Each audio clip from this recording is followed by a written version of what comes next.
Hey guys, welcome back to another video. I just wanted to go over some new NASCAR news that's come out in the last several days. My hair's not looking the best, and I'm at my grandma's house.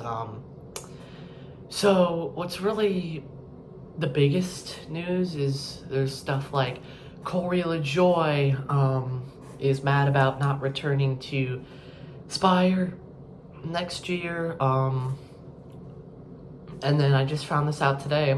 It's official. On September 15th at Watkins Glen International, the road course, obviously the second race in the round of 16 of the playoffs, Juan Pablo Montoya is returning to NASCAR competition. I don't remember ever seeing him race when I was a kid, so this is going to be cool seeing him in the field.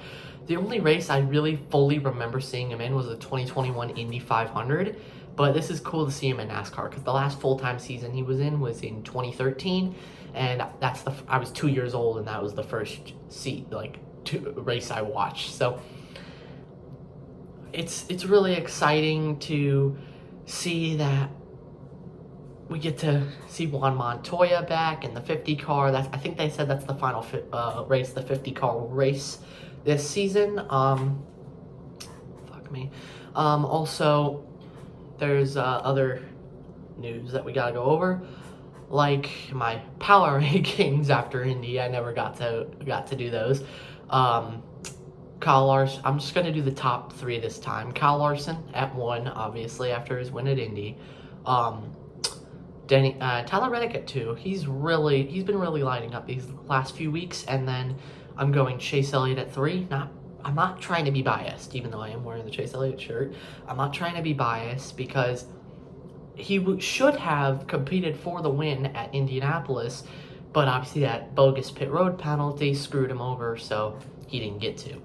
But Indianapolis was a pretty good race. Again, like I said, I wasn't able to watch it because I was out doing stuff with my family all day. And also, this is the final weekend that we have without NASCAR, and then we return to Richmond next weekend. And I'm not sponsored, so don't take that, but I love Dr. Pepper, favorite soda. So just gonna take a sip here, but there's a lot of things we gotta get to.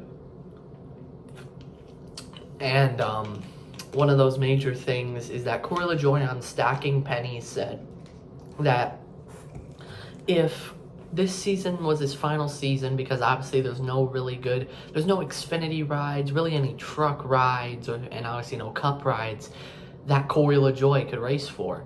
So I'm thinking at this point it's going to be a relegation to a part-time ride somewhere, or he might just be out of the sport. But he said, and I quote, that there's a lot more things like family, my faith, and other priorities that are higher up than racing stock cars. And I totally agree. I mean, if Corey LaJoie steps away, I know obviously he's only 35, but he's done so much in the sport. Maybe not, he's never won in truck, Xfinity, or Cup. He's come close though, and he's a really good driver, but he made bad moves at Spire, wasn't able to fully do what they needed him to do, especially in year-to-year growth. 2022 is the best year I think I'd see for all of them, because he came really close to winning a race at Atlanta. Biased because I love that Chase Elliott won that race, but if it was anyone else leading at that point, I would have loved a Corey LaJoie win. But obviously it didn't happen, and I think that's the closest he's gotten to a win in years. Like, he was running second on the final lap with an opportunity, but he hasn't really come close to that since. He's qualified good at some races, he's run well at some races, but obviously it just wasn't enough to keep his Spire contract. Now, who takes over the 7? Because the 71 next year is Michael McDowell, the 77 is still going to be Hocevar, and then the 7, I'd say you got to move up one of your truck drivers. Give Rajah Caruth a chance, or move him an Xfinity driver. Like, I'd say Sam Mayer could be a good prospect.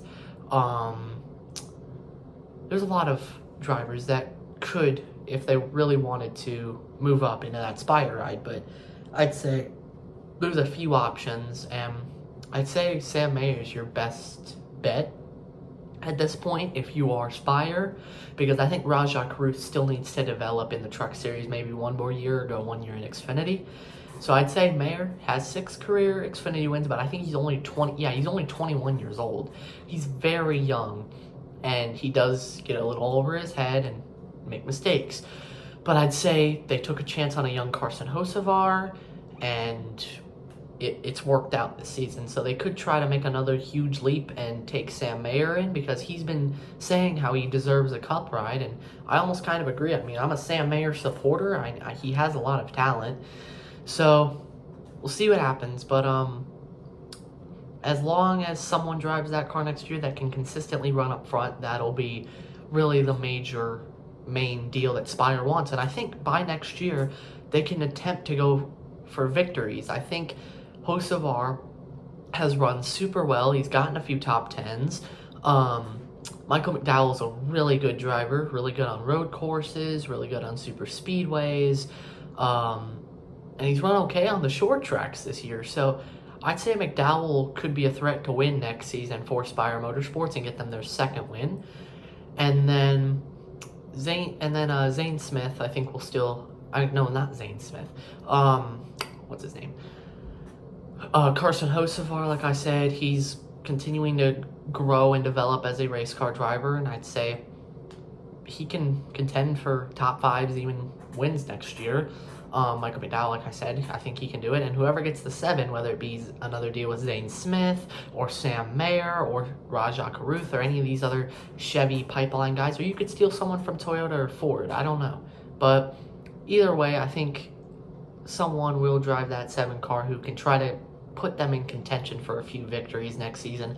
I'm not saying they're going to go out and be the best team. I'm saying that they could have a shot to go out for wins. They're not going to probably even win a race, but they'll have opportunities to win races, unlike this year, last year, and even before 2022. So I'd say that Spire could be a threat to have 1 car in the playoffs next season, but I don't know. We'll see. So I'm gonna go back and be with my grandma and my sister, but that's all I really have to say. So I hope you all enjoy the rest of your day, the rest of your week, rest of your weekend, and I will see you all in the next video.